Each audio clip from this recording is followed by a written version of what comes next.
వాక్య ధ్యానము నిమిత్తము చదవబడినటువంటి వాక్య భాగమును మనము ఆలకించాం.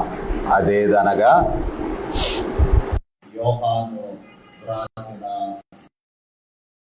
9వ అధ్యాయము మొదటి 12 వచనాలను మనము చదువుగా విన్నాం. యోహాను సువార్త,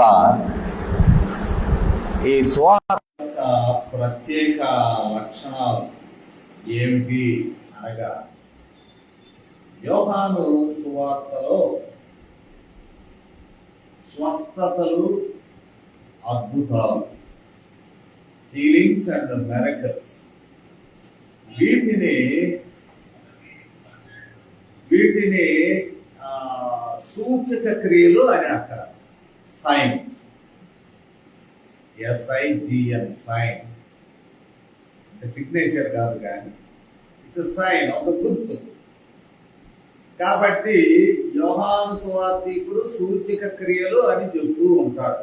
ఈ అద్భుతాలైన స్వస్థతలు, దీని ఉద్దేశం ఏమిటి అని అంటే, జరిగినటువంటి స్వస్థత అయినా అద్భుతమైన మరొక మహా గొప్ప సత్యమునకు ఇది సూచన.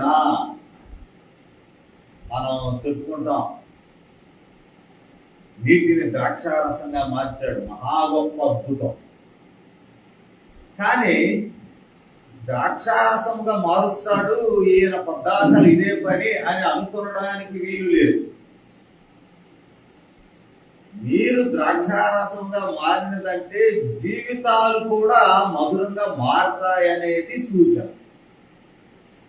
అంటే అక్కడ ఇమ్మీడియట్ కాంటెక్స్ట్ లో జరిగినటువంటి అద్భుతం కానీ స్వస్థత కానీ అది కాదు ప్రయారిటీ, దాని వెనుక ఉన్నది. ఇక్కడ పుట్టివాడు స్వస్థత నొందడం, స్వస్థపడ్డాడు. స్వస్థత అది కఠినమైన. పుట్టివాడు అంటే మామూలుగా సైట్ ఉండి తర్వాత పోతే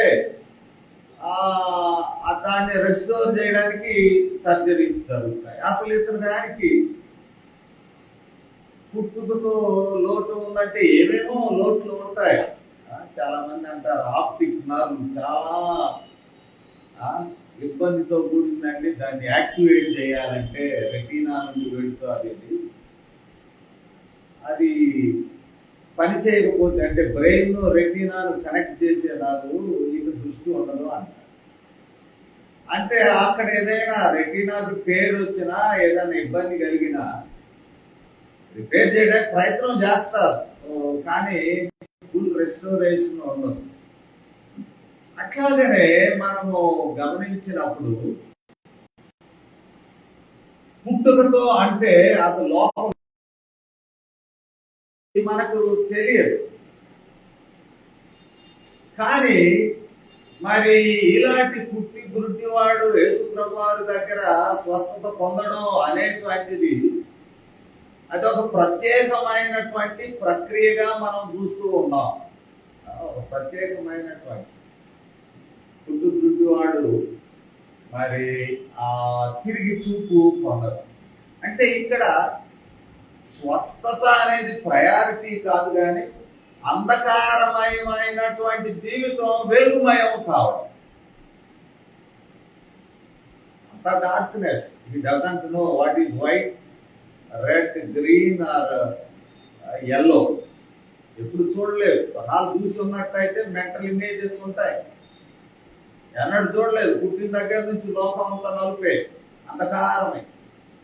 అలాంటి వాడు దృష్టి పొందడం అంటే వెలుగుమయం, అంధకారం వెలుగుమయంగా యేసు చేయించున్నాడు అనేటువంటి సూచన దీనిలో మనము తెలుసుకుంటూ ఉన్నాం. We are coming to know that God is light. ఈ వాక్య భాగం మనము కొంచెం పరిశీలించినట్లయితే కొన్ని ప్రత్యేకతలు కనపడుతూ ఉన్నాయి.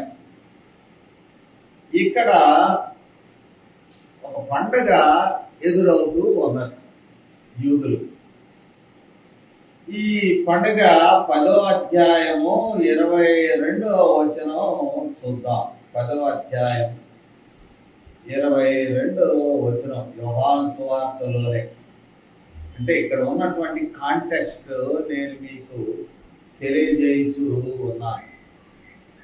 ఆలయ ప్రతిష్ఠిత పండుగ యెరూషలేములో జరుగుతుండెను. ఆలయ ప్రతిష్ఠిత పండుగ వీలుంటే అండర్లైన్ చేసుకోనండి. It is called festival of lights. ఆలయ ప్రతిష్ఠిత పండుగను దీపాల పండుగ అని అంటాం. ఇది మరి హనూకా అనేటువంటి పేరుతో పిలుస్తారు ఈ పండుగ. ఎందుకు ఈ పండగ? ఇది లైట్స్ ఫెస్టివల్ ఏంటి అని అంటే, యెరూషలేము దేవాలయము ఎజ్రా నెహెమ్యాలు కట్టాక, వారి నాయకత్వంలో పునర్నిర్మాణం జరిగాక దానిని రెండవ దేవాలయం అని చరిత్రకారులు పిలుస్తారు. It is called as second temple. రెండవ దేవాలయం. సొలొమోను కట్టినది మొదటిది. బబులోను చెరకు వెళుతున్నప్పుడు అది పడవేయబడినది పూర్తిగా. మరలా బబులోను చెర ముగిశాక పారసీకులు వారు రాజ్యాధికారంలోకి వచ్చినప్పుడు, ముఖ్యంగా కోరేషు అనేటువంటి రాజు అవకాశం ఇస్తాడు. కట్టుకుంటే వెళ్ళి వెనక్కి వెళ్ళి మీ ఆలయాన్ని కట్టుకోండి, హాయిగా బ్రతకండి అని కడతారు.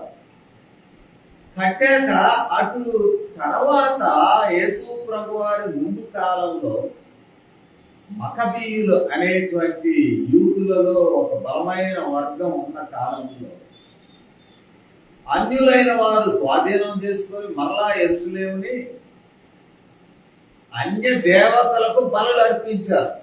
యెరూషలేము దేవాలయ బలిపీఠముల మీద అన్య దేవతలకు, గ్రీకు దేవతలకు ముఖ్యంగా, అంటే దేవతారాధన యెరూషలేము దేవాలయములో జరిగినది. దేవాలయమును పాడు చేశారు. ఈ సమయంలో మకబీయులు అంటే హేమర్, ఒక విధంగా చెప్పాలంటే భావం ఆ పదాన్ని వాళ్ళు వచ్చారు. మకబీయుల చరిత్ర మీరు తెలుసుకోవాలి. మన బైబిల్లో ఉండదు మకబీయుల చరిత్ర. ఎందుకంటే ప్రొటెస్టెంట్లు ఆ గ్రంథం మాకొద్దు అన్నారు. మీరు రోమన్ క్యాథలిక్ బైబిల్లో కొనుక్కోండి.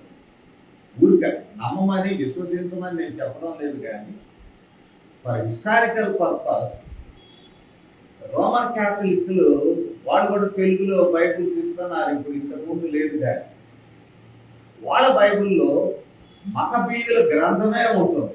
మొదటి మకబీయుల గ్రంథము, రెండవ మకబీయుల గ్రంథం, ఈ పాత నిబంధన భాగంలో ఉంటాయి. కాబట్టి better to have a Roman Catholic edition in your personal library. ఎందుకంటే కొన్ని సాంప్రదాయ సంబంధమైన విషయాలు వాళ్ళు మెన్షన్ చేస్తారు. మనం నమ్మనక్కర్లేదు, కానీ తెలుసుకోవడానికి ప్రతిష్ఠిత పండుగ ఏంటి, వి డు నాట్ నో.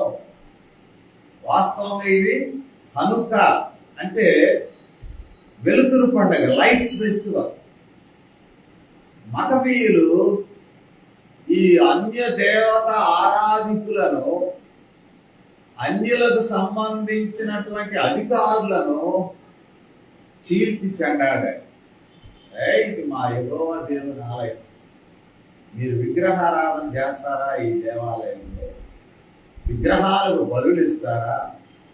మిమ్మల్ని వదిలిపెట్టమని ఒక సైన్యాన్ని ఆర్గనైజ్ చేసి ఇశ్రాయేలీలో మకబీయులు అనేటువంటి వారు, ఆ సైన్యం విధంగా చెప్పాలంటే అందులో కూడా ఒక జూడా ఉన్నాడు, మంచి హీరో. ఆయన నాయకత్వంలో యెరూషలేము మీద పడి వారిని అందరినీ శుభ్రంగా తుడిచిపెట్టి దేవాలయాన్ని శుభ్రపరచి మరలా దేవునికి ప్రతిష్ఠించారు. ఈ ప్రతిష్ఠించిన పండుగ వెలుగుతో జరిపించుకున్నారు. వెలుగు పండుగ, ఈ ప్రతిష్ఠిత పండుగ వెలుగు పండుగ. యూదులకు ఫేమస్ ఫెస్టివల్. అంధకారం తీసి పడేశాం, ఓడిపోయింది అంధకారం. ఇదిగో నిజమైన దేవుని యొక్క వెలుగు ఇక్కడ మరలా ప్రకాశించుతున్నది. దీనిని పునః ప్రతిష్ఠిస్తూ ఉన్నాం. ఆ పండుగ వస్తుంది. ఆ పండుగ వస్తూ ఉన్నప్పుడు ఈ సంఘటనలు కోయిన్సిడెన్స్, అది ఉద్దేశపూర్వకంగానే దేవుని ప్రణాళికలో ఈ సంఘటనలు జరిగినాయని మనం చెప్పుకోవచ్చు. వెలుతురు పండగ, లోకమునకు యేసు వెలుగు అనేటువంటి ఆ తలంపును ప్రవేశపెట్టడానికి ఏ సందర్భంలో ఈ తలంపు ప్రవేశపెట్టబడినది అని మనం చూసినట్లయితే, ఈ సందర్భాన్ని మనం గమనించినట్లయితే వెలుతురు గురించినటువంటి పబ్లిక్ డిబేట్ నడుస్తుంది, చర్చలు నడుస్తున్నాయి. వెలుతురు వెలుతురు వెలుతురు పండగ. ఈ సమయంలో మరి ఇక్కడ జరిగినటువంటి విషయాలను మనం చూసినట్లయితే, యేసు లోకమునకు వెలుగు, దేవుడు లోకమునకు వెలుగు. మరి ఇశ్రాయేలీలు యెహోవా దేవుడు లోకమునకు వెలుగు యూదులు ఆచరించారు. మరి ఇశ్రాయేలీల గురించి ఆ దినాల్లో మరి యెషయా ప్రవక్త మాట్లాడతాడు. ఒకసారి మనం యెషయా 42:19 చూద్దాం. యెషయా గ్రంథము 42వ అధ్యాయము 19వ వచనాన్ని మనం చూసినట్లయితే, ఇక్కడ అంటాడు యెషయా, నా సేవకుడు తప్ప మరి ఎవడు గురుడ్డివాడు. నా సేవకుడు అంటే ఇక్కడ ఇశ్రాయేలే దేవుని సేవకుడు. ఇశ్రాయేలు నీవు నా సేవకుడు అని అనేక పర్యాయాలు యెషయా గ్రంథంలో రాయబడి ఉంటారు. ఎందుకంటే ఇశ్రాయేలు యెహోవా దేవుని తెలుసుకున్నారు కాబట్టి వారు లోకమంతటిలో యెహోవా దేవుని గురించి వారు ప్రకటించాలి, సాక్ష్యం ఇవ్వాలి. కాబట్టి ఇశ్రాయేలు నా సేవకుడు అంటారు. ఈ ఇశ్రాయేలు గురుడ్డివాడు అయిపోయాడు. ఇంకొంచెం మనం చూస్తే, నా భక్తుడు తప్ప మరి ఎవడు గురుడ్డివాడు, యెహోవా సేవకుడు తప్ప ఎవడు గురుడ్డివాడు. ఇది అప్పటి చర్చ. ఇశ్రాయేలు గుడ్డిదైపోయినది. యెహోవా దేవునికి ఒక సేవకునిగా ఉండవలసినటువంటి, ఇక్కడే పక్కనే 43వ అధ్యాయం యెషయా గ్రంథం ఒకసారి అంటాడు 8వ వచనంలో, కన్నులుండి అంధులైన వారిని, చెవుల నుండి బదురులైన వారిని తీసుకురండి, కన్నులుండి అంధులైనటువంటి వారిని అనే మాట వాడటం చూస్తాం. ఇంకా కొంచెం 35 కొంచెం వెనక్కి వెళితే 5వ వచనాన్ని మనం చూడవచ్చు. ఇదే మాట, గుడ్డి వారి కన్నులు. ఇదంతా ఇశ్రాయేల్ గురించే. ఆల్ దీస్ థింగ్స్ ఇశ్రాయేల్ గుడ్డిదైపోయింది. అది బహిరంగ చర్చ. యెషయా ద్వారా దేవుడు మాట్లాడుతున్నాడు. ఇశ్రాయేల్ గుడ్డిదైపోయింది, కళ్ళు కనపడట్లేదు అనేటువంటి మాట. మరొక వైపేమో దేవాలయంలో వెలుగు పండుగ వచ్చేసింది. వెలుగు పండుగ, ఆలయ ప్రతిష్ట పండుగల గురించి చెప్పాను మీకు. వెలుగు పండుగ ఇశ్రాయేల్ అంటే festival of lights. Hanukkah they were celebrating festival of lights. మరి ఈ సందర్భంలో జరిగినటువంటి సంఘటన మనం చూస్తాం. ఈ 9వ అధ్యాయము మొదటి వచనములో పుట్టు గ్రుడ్డివాడు అంటే అర్థము క్యూర్ ఈజ్ డిఫికల్ట్. పుట్టుకతో గ్రుడ్డివాడైన వాడిని మరి బాగు చేయడం కష్టము అని. అంటే ఈ ఐస్ ట్రాన్స్ప్లాంటేషన్ కూడా జరుగుతున్నాయి, కానీ ఈ ఐస్ ట్రాన్స్ప్లాంటేషన్ కు ఈ గుడ్డివాడు పనికొస్తాడా లేదా అనేది డాక్టర్లు చెప్పాలి. నా కన్ను ఇస్తానయ్యా ఓడబీకాడికి పెట్టండి అంటే వాడు చెప్పాలి అసలు వాడి లోపల ఎట్టుంది పరిస్థితి, రెటీనా ఎట్టుంది, లేకపోతే నాకు చెప్పే ఆప్టిక్ నర్వ్ కానీ దానికి సంబంధించిన వ్యవహారాలు కానీ ఎట్లున్నాయి అనేది డాక్టర్లు చెప్పాలి.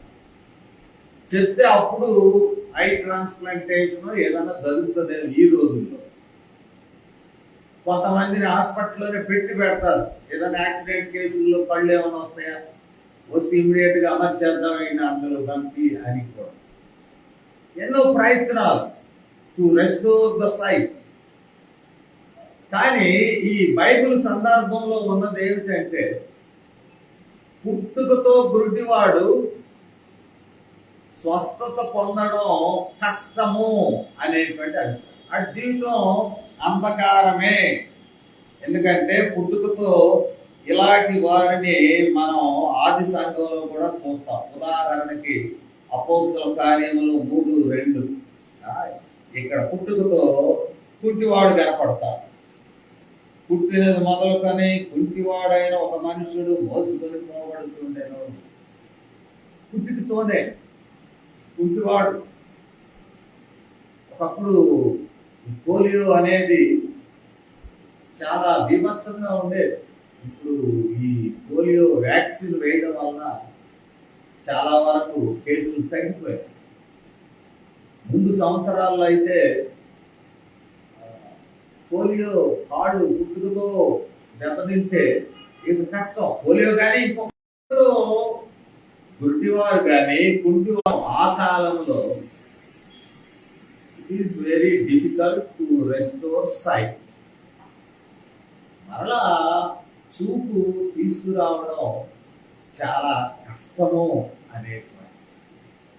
సరే, there was a spiritual discussion or debate. శిష్యులే మొదలు పెట్టారు. ఏంటి ప్రభువా ఇక్కడ పరిస్థితి అంటూ 2వ వచనంలో అంటున్నటువంటి మాట బోధకుడా అని పిలవడం మనం చూస్తున్నాం. ఆయన శిష్యులు బోధకుడా. బోధకుడా అనగా టీచర్. టీచర్ ఆ రబ్బీ. టీచర్ అంటే మనకు బోధించువాడని అర్థం అవుతూ ఉన్నది. యేసు ప్రభు వారిని టీచర్ గా, యూదులైతే రబ్బీ అని పిలుస్తారు. టీచర్. అక్కడ ఉన్న మగ్దలేని మరియ గుర్తుపట్టక ఈ విషయాలు మనము గమనిస్తూ ఉన్నప్పుడు ఈ షుడ్ ఇంటర్ప్రెట్ ద్వారా ఏంటి ధర్మశాస్త్రం నుంచి ఏం ఇంటర్ప్రెట్ చేయాలి? ఏ ప్రాబ్లం నీడ్ టు బి ఇంటర్ప్రెటెడ్. ఏమిటా ప్రాబ్లము? పుట్టుద్రుడిత. ధర్మశాస్త్రం ఏం చెబుతుంది? ధర్మశాస్త్రంలో ఉన్న విషయాలు ఏంటి? సొల్యూషన్ కూడా ఏ అండ్ బి రెండు వీళ్ళు అడుగుతున్నారు. ఏ ఏంటి? వీడు పాపం చేశాడా? బి వీరి కన్నవారు పాపం చేశారా? ఎవరు పాపం చేశారు? ఇతను పాపం చేశాడా? ఇతని కన్నవారు పాపం చేశారా? ప్రశ్న జవాబులు కూడా మరి వారు ఆప్షన్స్ ఇచ్చారు. అంటే పాపం చేస్తేనే గుడ్డివాడు అవుతాడు అనే ఆప్షన్. ఇది నాటి దినాల్లో ఉన్నది. Cause and effect. ఏ కారణం వలన ఏ ఎఫెక్ట్ పడినది. ఇతను పుట్టుద్రుడ్డివాడు కావడం అనేది చాలా క్లిష్టమైన, స్వస్థత లేని శరీర బలహీనత చూడవచ్చు.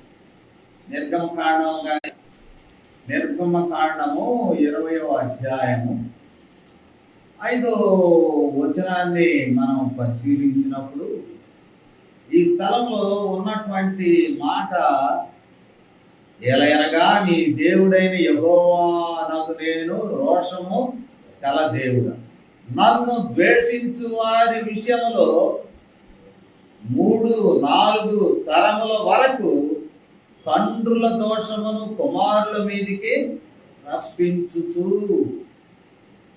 ఇది ధర్మశాస్త్రం. కాబట్టి ధర్మశాస్త్రాన్ని ఇంటర్ప్రెట్ చేయండి. Interpret his sickness through తోరా.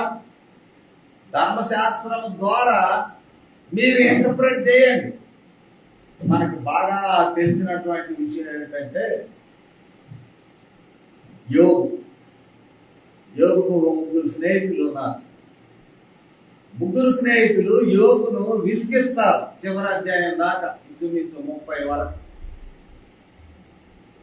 30 తర్వాత 4వ స్నేహితుడు వస్తాడు. అది వేరే ప్రణాళిక. 30 వరకు ఇంచుమించు స్నేహితులు ఏమంటారు, నీకింత దురవస్థ వచ్చినది, జబ్బు వచ్చినది, రోగం వచ్చినది, తప్పు లేకపోతే ఎందుకు వచ్చింది నీకు అంటారు ఆ 3 స్నేహితులు. తప్పేదో చేశావు, అది ఒప్పుకో, దేవుడు తీసివేస్తాడు ఈ జబ్బును అంటాడు. అంటే యోబు అంటాడు, అయ్యో నాకు తప్పు అనేది చేయలేదు.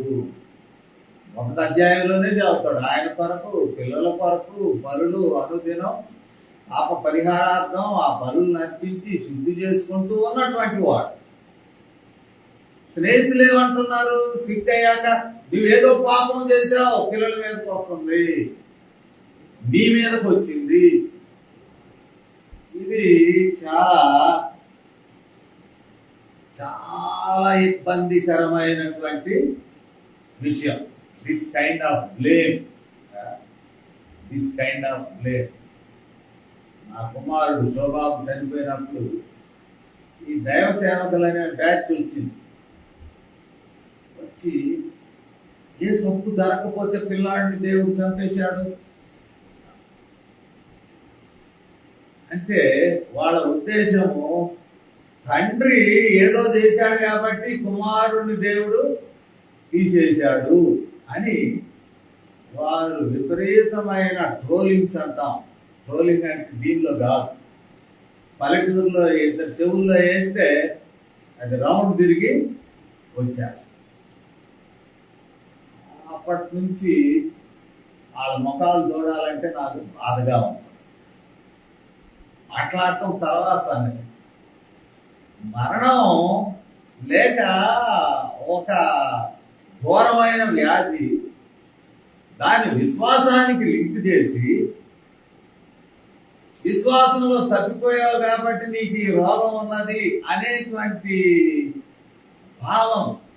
రబ్బీ, నీవు రబ్బీవి కదా, ధర్మశాస్త్రాన్ని నీవు భావం చెప్పగలవు కదా, you can interpret this issue. బోధకుడా, రబ్బీ చెప్పండి, వీడు గుడ్డివాడై ఉండడానికి ఎవరు కారణం? వీడు తప్పు చేశాడా, వీడు కన్నవారు తప్పు చేశారా? ఇది యేసు ప్రభు వారికి కష్టం కలిగింది. మన యోగు విషయం ఇంతకు ముందే చెప్పారు. యోగుకి తెలియదు పాపం, ఎక్కడో దేవుడి దగ్గర సాతానుడికి మరి దేవుడికి కలిగినటువంటి వాదోపవాదాల్లో దేవుడు అనుమతి ఇచ్చాడు. ఆయన ఆరోగ్యం మీద దాడి చేయి, పరీక్షించు, పరిశీలించు అని అనుమతి ఇచ్చినందువలన యోగు కష్టాలు పాలయ్యాడు. అది యోగుకే తెలియదు. యోగు సఫర్ అయ్యాడు, ప్రశ్నలతో నిండిపోయినాడు.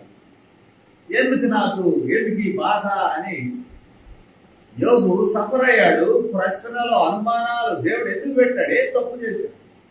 3 స్నేహితులు అంటారు, తప్పు చేయకపోతే అసలు చరిత్రలో ఎవరికన్నా ఇలాంటి బాధలు వచ్చినాయా? తప్పు చేయకపోతే, బాధ లేకపోతే నేటి దినమును కూడా నేను జ్ఞాపకం చేస్తాను. So faith interpreting sickness or a problem from faith perspective. విశ్వాసము దృక్పథములో మనము భావీకరించడం, సమాధానం కనుక్కోవడానికి ప్రయత్నం చేయడం అది వ్యర్థము. God's mystery. God's mystery. ప్రతిదీ మనం సమాధానం చెప్తామా? ఓహో ఇటు జరిగింది కాబట్టి దేవుడు ఇటు చేసి ఉంటాడు అంటే దేవుని యొక్క డీలింగ్స్ మనం లెక్కలేసి చెప్పగలిగే శక్తి మనకున్నదా? యోబు అంటాడు చివరిలో, నేను కూడా వాదించాను మంటిగా, నా బుద్ధికి మించిన సంగతులను గురించి నేను మాట్లాడాను. ఇప్పుడు దుమ్ములో ధూళిలో పడి పశ్చాత్తాపడుతున్నానని యోబు అంటాడు లాస్ట్ చాప్టర్. అంటే నా బుద్ధికి బియాండ్ మై విజడమ్. ఇక్కడ శిష్యులు వేసిన ప్రశ్న అట్టగే ఉన్నది. ఇటు గుడ్డివాడు, మిజరబుల్ లైఫ్, బహుశా బెగ్గింగ్ చేసుకుంటున్నాడు పాపం. అంతకు మించి అక్కడ వేరే ఆధారము లేదు. బెగ్గర్ అనేటువంటి మాట మనం 8వ వచనం. కాబట్టి పొరుగువారును వాడు భిక్షకుడని అంతకుముందు చూచిన వారును వీడు కూర్చుండి భిక్షమెత్తువాడు కాడా అనిరి. బెగ్గింగ్ ఎంచుకున్నాడు. ఎంచుకోవడం కూడా మరి రిలీజియస్ మెరిట్ కూడా యూదులు ఇలాంటి క్రిపుల్డ్ పర్సన్స్ కి సహాయం చేయడం ఇది రిలీజియస్ మెరిట్. అంటే క్రిపుల్ అయినటువంటి వారి కొరకు కొంత సొమ్మును తీసి గేదెలను ఇలాంటి వారిని అనాభీమ అయిపోయాక పంచేస్తారు. There argument. వీడు తప్పు చేశాడు, వీడి కన్నా వారు తప్పు చేశాడు, కొట్టి పడేశాడు, కేసు కొట్టి వేయబడినాడు. వీడు చేసింది కాదు, వీడి కన్నవారు కూడా చేసింది కాదు అని చెప్పడం మనం చూస్తాం. అంటాడు, is an opportunity to do good, an opportunity to God also to do good things in his life. It is an opportunity. Don't blame it. ఇది ఒక అవకాశము. అతని స్వస్థపరచడానికి, బాగు చేయడానికి ఇవ్వబడినటువంటి అవకాశం. దేవుడు స్వస్థపరచడానికి ఇది ఒక అవకాశముగా మరల్చుకుంటున్నాం. ఇది యేసు ప్రభు వారి యొక్క ధోరణి. గోరు చుట్టుపై లోకటి కోటు అని అంటారు. ఇంకా నా చిన్నతనంలో ఏదైనా హాస్పిటల్ విజిట్కు వెళితే అక్కడ ఇదే మాట్లాడేవారు కొంతమంది దైవజనులు. ఏం సహోదరుడా, ఇబ్బంది పడుతున్నావా? జ్వరం తగ్గడం లేదా? ఏం పాపం చేసే ఒప్పుకో ఇప్పుడైనా. వాడు కుయ్యో మర్రో అంటుంటే ఇతగాడు వెళ్ళి అన్ని జ్ఞాపకం, నువ్వు తప్పు చేసావు, పాపం చేసావు, ఒప్పుకో, విడిచిపెట్టు, దేవుడు స్వస్థపరుస్తాడు. ఇది యథార్థమైన పరిచర్య కాదు. యేసు ప్రభువారే అంటున్నారు, ఇట్ ఈజ్ అన్ ఆపర్చునిటీ. వారి కొరకు ప్రార్థన చేయడం అనేది పాస్టర్ గారికి ఇవ్వబడిన ఆపర్చునిటీ. మరి మన మధ్యలో వైద్యులు ఉన్నారు కాబట్టి it is an opportunity for them to do good. అంతే కదా. రోగి అయిన వాడే వైద్యుల దగ్గరికి వెళ్ళాలి, కానీ అంత బాగున్న వాడేందుకు వెళ్ళి రమ్మంటారు. ఇక్కడ మనము గమనించినప్పుడు it is an opportunity. No interpretation. In terms of sinful life అనే కాదు. Is an victim. ఇప్పుడుతో వచ్చినది అది మీకు తెలియదు ఎందుకో, నాకైతే అర్థం అవుతున్నది. ఇంకొక అవకాశం వాని ద్వారా మనకు కలుగుతూ ఉన్నది అని చెబుతూ 4వ వచనంలో అంటాడు, పగలు గురించి చెప్తాడు. రాత్రి అవుతున్నది అంటే యేసు ప్రభు వారి జీవితం ముగించబడుతూ ఉన్నది. ఇక చేయడానికి అవకాశములు శరీరంతో లేవు. ఆయన శరీరంలో నివసించినప్పుడు, శరీరంతో మనుషుల మధ్య సంచరించినప్పుడు అవకాశాలు తగ్గిపోతూ ఉన్నాయి. అవకాశాలు తగ్గిపోతూ ఉన్నాయి కాబట్టి అవకాశములు ఉన్నప్పుడే డ్యూరింగ్ ద డే పగలు చాలా తక్కువ, పగలు తక్కువ. మరి నేటి దినాల్లో కూడా నేను ఖచ్చితంగా మీకు తెలియజేయచ్చు ఉన్నది, ద డే ఈజ్ షార్ట్. పగలు కొద్దిగా, మన జీవితం చాలా లిమిటెడ్, కొద్దిగా ఉన్నప్పుడు దాన్ని వినియోగించుకోవాలి. Make use of it. అంటే నిద్రపోకుండా ఉండమని కాదు, నిద్ర లేకపోతే మరి అదొక బాధ చెప్తూ ఉంటారు.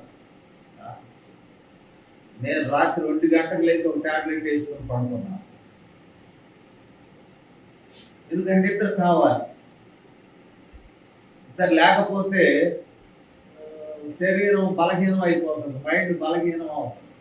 నిద్ర కావాలి, రెస్టింగ్ టైం అవసరమే. కానీ పగలున్నంత వరకు వెన్ యు ఆర్ యాక్టివ్, నువ్వు ఎప్పుడైతే యాక్టివ్గా ఉంటావో, ఎప్పుడైతే అవకాశాలు ఉన్నాయో మంచి కార్యములను మనము చేయవలసి ఉన్నది అనేటువంటి మాట 4వ వచనములో మనము చూస్తూ ఉన్నాం. ఒక ఆయన అంటాడు ఇదే మాటని, ట్రైఫోన్ అనే ఆయన, the day is short, the task is great. Day is short, task is great అంటూ ఇంకా చెప్తారు. And the workmen are sluggish. Task పెద్దగా ఉన్నది, పనివారేమో నిద్రపోతున్నారు. తర్వాత చెప్పుకుంటా పోతారు. కాబట్టి ఈ పనికి రివార్డ్ ఉన్నది, దేర్ ఈజ్ రివార్డ్. దానికి ఒక బహుమానం ఉన్నది. బహుమానం ఉన్నప్పటికీ మనుషులు నిద్రపోతున్నారు అంటారు. ఇక్కడ యేసు ప్రభు వారు శిష్యులతో ఈ ఒక ప్రశ్న వేస్తే ఇంకొక జవాబు. వేసిన ప్రశ్నేమో బ్లేమింగ్, ఒక బలహీనుడిని బ్లేమ్ చేస్తూ ఒక ప్రశ్న వేశారు. యేసు ప్రభు వారు జవాబులోనే వాళ్ళ యొక్క ఇనాక్టివ్నెస్ ను జ్ఞాపకం చేశారు. పదం తక్కువగా ఉంది బాబు, నేను మీతో ఎంతకాలం ఉంటాను, నేను మీతో ఎంతకాలం ఉంటాను, ఉన్న కాలం కొద్దిగా నేర్చుకోండి. 2, నేర్చుకోవడమే కాదు, దేవుడు అప్పచెప్పిన పనులు చేయండి, దేవుని కార్యములు జరిగించండి అని ఆ మాట చెప్పిన తర్వాత మనము గమనించినట్లయితే 5వ వచనంలో మరి తెలియజేస్తూ ఉన్నాడు. ఏమంటున్నాడంటే, నేను ఈ లోకంలో ఉన్నప్పుడు లోకమునకు వెలుగును. I am the light. ముందు చెప్పుకున్నాం, పండగకి సిద్ధపడుతున్నారు, ఫెస్టివల్ ఆఫ్ లైట్స్ వస్తున్నాయి దగ్గరలో. 10వ అధ్యాయంలో చూసా, ఊరంతా వెలుతురు చేస్తారు, యెరూషలేము అంతా కూడా. మరి ఈ చర్చలు, వెలుతురు మీద చర్చలు జరుగుతూ ఉన్నప్పుడు యేసు ప్రభు వారు అంటాడు, నేను లోకములకు వెలుగును, ఐ యామ్ ద లైట్ అని చెప్పి ఆ మాట జ్ఞాపకము చేసి ఇక్కడ అంటూ ఉన్నాడు 2 విషయాలు. ఒకటి medical side, another is engineering side. మన దృక్పథం ఇక్కడ ఏం చేస్తున్నాడు మనము గమనించినప్పుడు 6వ వచనంలో ఇక్కడ కనపడినటువంటి విషయం ఏమిటంటే నేల మీద ఉమ్మి వేసి ఉమ్మితో బురద చేసి సలైవ ఒక దాన్ని ఏమంటామంటే ఒక నమ్మకం కూడా ఉన్నది ఆ రోజు. ఏమిటా నమ్మకం అంటే రబ్బీలు దైవజనుడు యొక్క సలైవాలో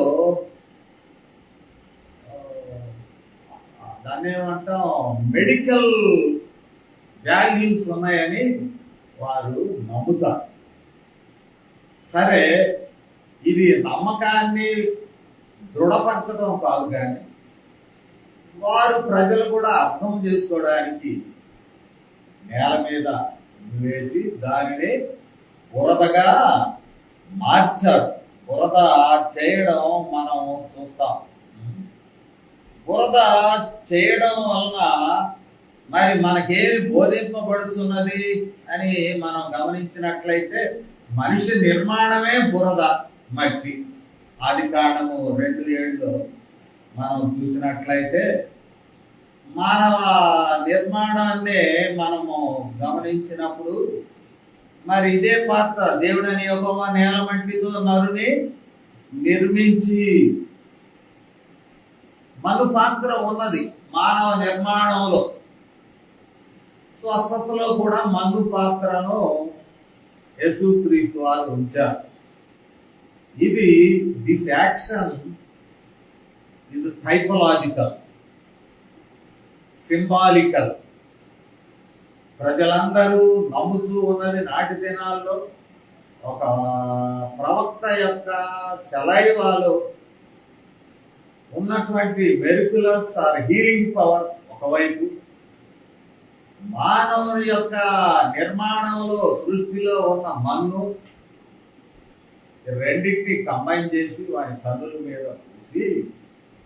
ఇప్పుడు నేను చివరికి వస్తున్నాను. ఇప్పుడు చెప్పబడుతున్నటువంటి మాట ఏమిటి అని అంటే, ఆయనకు చెబుతూ ఉన్నాడు, నీవు వెళ్ళు. ఎక్కడ కడుక్కోమంటున్నాడు? సిలోయము కోనేటికి వెళ్ళి అందులో కడుక్కో. That is also a symbolical or typological.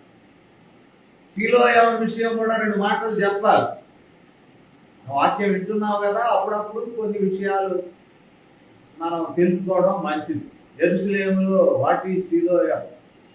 Siloam అనేది ఏమిటి? యెరూషలేములో అంటే ఇట్స్ గ్రేట్ ఇంజనీరింగ్ వర్క్ మనం చెప్పాలి అంటే. ఎందుకు అంటే దీన్ని masterpiece of engineering work అంటారు.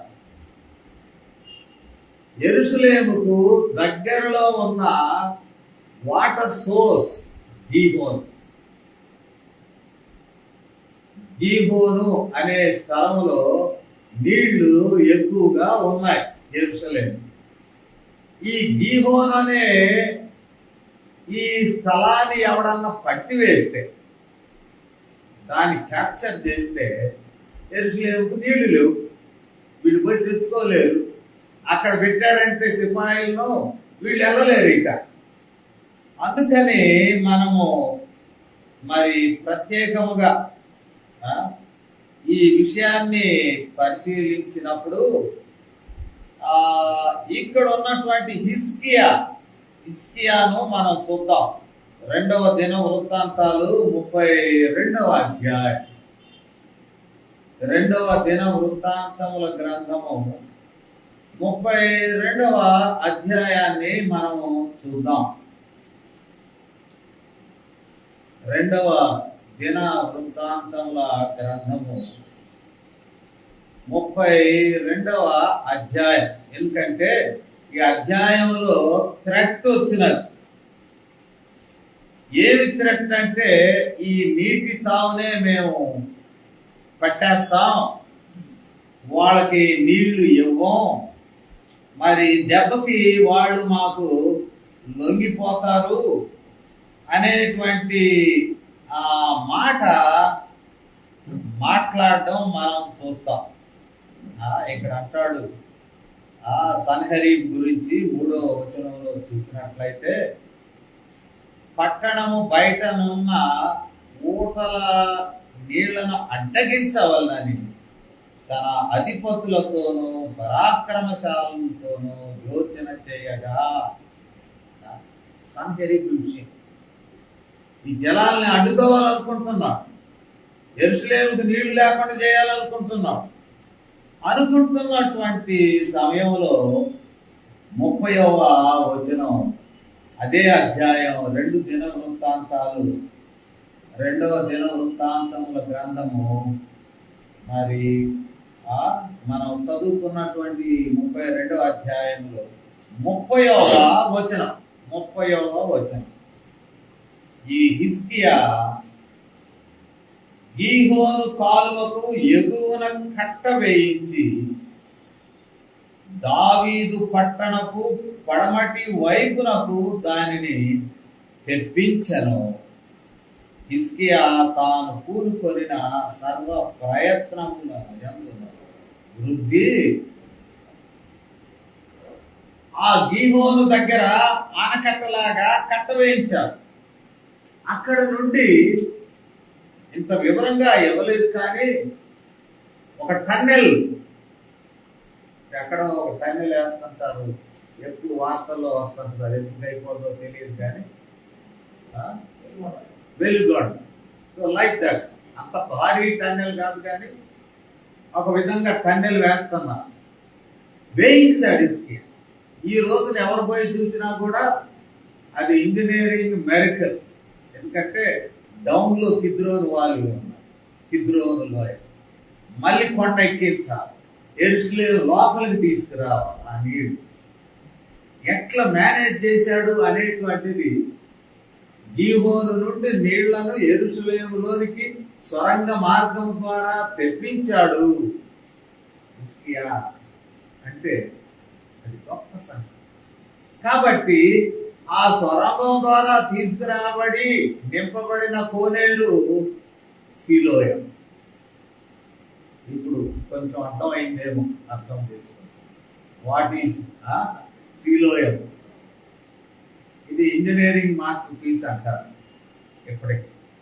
అంటే ఆర్కియాలజీ వాళ్ళు కొన్ని త్రవ్వకాలు చేసినప్పుడు వాటినన్నిటిని జాగ్రత్తగా పరిశీలిస్తే ఎక్కడ గీహోనో, ఎక్కడ కిద్రోను లోయ, యెరూషలేము ఎక్కడ, టన్నెల్ ఏంటి, ఆ నీళ్లు ఎక్కి పైకెక్కి సిలోయం కోనేటికి చేరడం ఏంటి అని ఆశ్చర్యపడతారు. వెళ్ళి చూసిన వాళ్ళు, వీళ్ళు ఎవరైనా వెళ్ళారేమో తెలియదు, నేను వెళ్ళలేదు అనుకోండి, ఉంటే ఇంకొంచెం దానికి వివరణలు జోడించేవాడిని. సరే, ఏది ఏమైనా ఇంత పెద్ద టన్నెల్, 540 మీటర్లు అంటాడు ఆ టన్నెల్ లెంగ్త్. 540 అంటే 1/2 కిలోమీటరు, అటు ఇటుగా 1/2 కిలోమీటరు టన్నెల్లో నడిపించాడు నీళ్లు. మరి ఆ టన్నెల్ ఎట్లా తయారు చేశాడో, ఎట్లా నడిపించాడో, ఆనకట్టలో వాటర్ లెవెల్స్ ఎట్లా పెంచాడో, అక్కడి నుంచి వాటిని సిలోయం కోనేటికి ఎట్లా ఊర్లోకి పట్టుకొచ్చాడు. ఇంకెవడు రాని సొరంగంలో నీళ్లు పడి వస్తాయి. యెరూషలేము ఎవడ పట్టుకున్నా? యేసు ప్రభు వారు అంటాడు, అక్కడికి వెళ్ళి గడుక్కోయా అంటాడు. Go and wash your hands. It is also a symbolical event. పంపబడిన వాడు యేసుక్రీస్తు. యేసుక్రీస్తు వారి రక్తములో, పంపబడిన వారి రక్తములో ఎవడైతే తనను శుద్ధీకరించుకుంటాడో, అంధకారం అనే చీకటి పోయి వెలుగు అనేటువంటి జీవితం ప్రారంభమవుతుంది యేసుక్రీస్తులో. పంపబడినటువంటి వారి యొక్క రక్తంలో ఎవరైతే తమ జీవితాలను కడుక్కుంటారో వారి జీవితాలు వెలుగుతో నింపబడతాయి. ఇది యేసు ప్రభు వారి యొక్క మాట. వాడు కళ్ళు తెరిచాడు, స్వస్థపడ్డాడు, బాగుపడ్డాడు. ఎక్కడ బాగుపడ్డాడు? మనుషుల్ని, విశ్వాసులను అడుగుతుంటేనేమో శిష్యులేమో వీడు పాపం చేశాడా, వీడు బాబు పాపం చేశాడా అంటున్నారు. వాళ్ళు అంటే బ్లేమ్ చేయడానికి, విమర్శించడానికి ప్రయత్నాలు జరుగుతున్నాయి. కానీ యేసు ప్రభు వారు చెప్పాడు, పగలున్నంత వరకు when we get opportunity to do good to others, ఇతరులకు మేలు చేయడానికి నీకు అవకాశం ఉన్నప్పుడు. సామెతలు ఉన్నాయి కొన్ని. తనకు మాలిన ధర్మం మొదలుకు చెడ్డ బేరం అని అంటారు. మా నాన్నగారు చాలా స్ట్రిక్ట్, అబద్ధం ఆడదు పాపం. అబద్ధం ఆడితే మీరు పట్టుకుంటారు, జీతం వచ్చిందని. మంత్రులు గారు డబ్బులు ఉన్నాయండి, కొద్దిగా కావాలి అంటారు. ఉన్నాయి కానీ నాకు ఎల్లుండి ఉందాయా వాటితో పని అంటాడు. లేవంటే అయిపోద్ది, ఫినిష్. ఎల్లుండి రేపు తెల్లారేళ్ళకి మీ ఇంటి ముందు ఉంటాను అంటాడు. దేవుడు అంటే ఇవ్వాల్సిందే. ఎన్ని తెల్లారులు పోయినా వాడు అగపడ్డు. ఈయన మరలా అక్కర తీర్చుకోవడానికి ఇంకొకరి గడప తొక్కాల్సి వచ్చాయి, ఇంకొక మార్గం చూసుకోవాల్సి వచ్చాయి. ఇది అమాయకత్వం. అమాయకత్వం అయినా దేవుడు అవకాశం ఇచ్చాడేమో టు హెల్ప్ పీపుల్. వాడు ఏమంటాం, మన యొక్క సహాయం పొందిన వాడు మోసగాడు కావచ్చు, అబద్ధీకుడు కావచ్చు, ఇంకొకడు కావచ్చు, పాపి కావచ్చు. ఈ ఇతగాడి కాంటెక్స్ట్ లో ఒకవేళ శిష్యులు చెప్పినారు, ఒక పాపి కావచ్చు, దుర్మార్గుడు కావచ్చు. మా ఫ్రెండ్ ఒకసారి చెప్పాడు, నాతో పాటు రీసెర్చ్ లో ఉన్నట్టు, ఒకడు తాగి వస్తున్నాడు. తాగి వస్తుంటే ఈయన నాపాడు అక్కడ మోటార్ సైకిల్ మీద. అన్నా అన్న అన్న అన్న నా తండ్రి అక్కడ దాకా తీసుకెళ్ళవా? ఆపి ఎక్కించుకున్నాడు. వాడు తాగి వెనక కాలు చక్రంలో పెట్టాడు, మడవ లేచిపోయిందండి. అన్న అన్న అన్న రక్తం రక్తం. ఆగి చూస్తే నేనేం చేయాలి? ఏదో బండి మీద తీసుకెళ్ళి వదిలేద్దాం అనుకున్నాడు. వాడు ఆ బండిలో కాలు పెట్టి పెద్ద కేసు చేసుకున్నాడు. ఏ హాస్పిటల్ తీసుకెళ్ళాలా? ఈయన ఏం పేరు చెప్పి అడ్మిట్ చేయాలా? నేను రిస్క్ లో పడ్డాను మంచి చేయబోయి అని అంటాడు. పర్లేదు, మంచి చేసే టైంలో మనం రిస్క్ లో పడినా పర్లేదు. వీడు పాపియా కాదా, వీరు కన్నవారు పాపులా కాదా? పగలు దేవుడు మనకి ఇచ్చాడు. పగలున్నంత వరకు మంచి కార్యములు మనము, దట్ ఈస్ మాస్టర్స్ టాస్క్. మన యజమానుడైన దేవుడు మనకు అప్పగించినటువంటి పనిగా మనం స్వీకరించాలి. దేవుడు మహిమ పొందడానికి ఒక అవకాశంగా స్వీకరించాలి. కానీ ఇలాంటి తప్పించుకునే లేక దాన్ని ఏమంటాం, భావీకరణ మన పని. కానీ యేసు ప్రభు వారు మరి ఆయన జీవించిన కాలం అంతా మానవాళికి మేలు చేయడమే కాకుండా సర్వమానవాళికి పాప క్షమాపణ నిమిత్తమై మహా గొప్ప కార్యం శిలువలో, ఆ శిలువ రక్తము అట్లా ప్రవాహం వలె వెలుచు ఎందరినైనా శుద్ధి చేస్తూ, ఎందరికైనా విడుదల ఇస్తుంది, వెలుగునిస్తుంది. అదేం తక్కువ కాదు. క్రీస్తు వారు కార్చిన రక్తము సఫిషియంట్. శిలోయం కోనేటిలో నీళ్లు సఫిషియంట్. పట్టణస్తుల దాహమే కాదు, వారి అవసరతలు తీర్చే అంతటి కోనేటి. అక్కడికి వెళ్ళవయ్యా, నీవు చూపుని పొందుతావు. మన జీవితంలో కూడా ప్రభు అయిన క్రీస్తును మనం కలిగి, అంధకారమైన డార్క్నెస్ ఆల్సో రిప్రజెంట్స్ ఇగ్నరెన్స్. చీకటి అనేటువంటిది, అంధకారం అనేది అజ్ఞానం. దేవుడు మనల్ని వెలిగిస్తాడు, మన హృదయాలను వెలిగిస్తాడు, మన జీవితాలను వెలిగిస్తాడు. మనము కూడా యేసుక్రీస్తు లాంటి బుద్ధిని కలిగి ఉండి మేలుకరముగా సృష్టిలో జీవించులాగా తన కృపను చూపునుగాక ప్రార్థన చేస్తాను. పరిశుద్ధుడు తండ్రి, మాతో మాట్లాడినందుకు వందనాలు. ఈ మాటలు మా హృదయంలో ఫలింపచేయండి. సమకూడిన మా ప్రియులను మీరు దర్శించండి నాయన. మీ యొక్క స్వరము ప్రతి ఒక్కరు విన్నారని నమ్ముతూ ఉన్నారు. మీ మాటల చేత మేము శక్తి నొందిన వారు, ఆత్మికంగా బలపడినటువంటి వారు, లోకంలో అధిగమించే శక్తిని మేము పొందిన వారు, మా జీవితంలో వెలిగింపబడి ఈ వెలుగును ఇతరులతో పంచుకొని భాగ్యం మాకు మీ నామంలో మహిమ ఆరోపిస్తుంది. ఈ వినపాలను మా ప్రభువు మీ ప్రియకుమారుడునైన యేసుక్రీస్తు వారి శ్రేష్టమైన నామంలో వేడుకొనుచున్నాము తండ్రి. ఆమేన్.